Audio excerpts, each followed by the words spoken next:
leurs assises afin de désigner, à la lumière du jour, les 3 candidats devant les représenter à la plénière de la CENI. 8. L'UDPS prévient que le FCC sera seul responsable des conséquences malheureuses que provoquerait sa démarche cavalière. 9.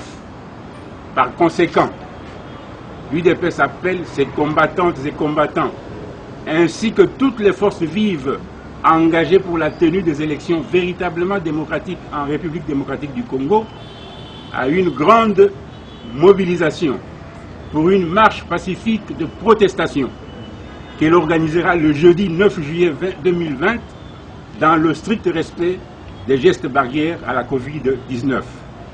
Fait à Kinshasa le 3 juillet 2020, signé Honorable Jean-Marc Kabound, président AI de l'UDPS.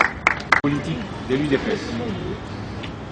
L'Union pour la démocratie et le progrès social, l'UDPS Tshisekedi en sigle, a appris que l'Assemblée nationale venait, au cours de sa plénière de ce jeudi 2 juillet 2020, d'entériner dans une cacophonie totale le choix de Ronsard Malonda, prétendument candidat des confessions religieuses, comme candidat président de la CENI. 1. L'UDPS rejette catégoriquement cette procédure hasardeuse orchestrée par le FCC pour faire passer son candidat en lieu et place de la société civile, faisant croire à l'opinion publique que l'UDPS venait de troquer cet entérinement contre les propositions des lois Minaku et Sakata. 2.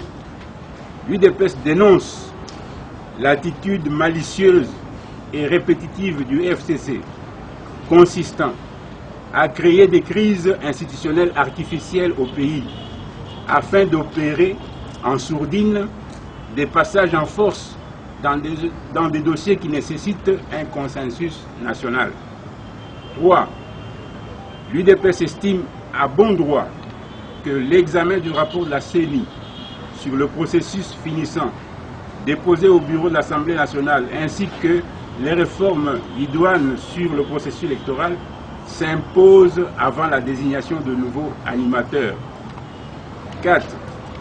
L'UDPS rappelle que la réforme de la CENI de 2013 prévoit 13 membres de la plénière, dont 3 de la composante société civile, comprenant à son sein 3 sous-composantes, à savoir les confessions religieuses, les organisations féminines de défense des droits de la femme, ainsi que les organisations d'éducation civique et électorale.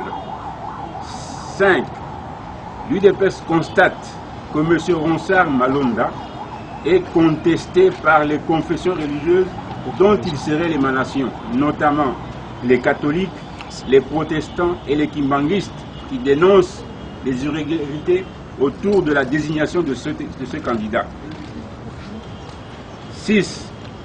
L'UDPS estime que la démocratie véritable respire au travers des élections libres, démocratiques, transparentes et apaisées, qui ne peuvent être possibles qu'avec une CENI composée de personnalités dignes, intègres et irréprochables, bénéficiant de la confiance de tous.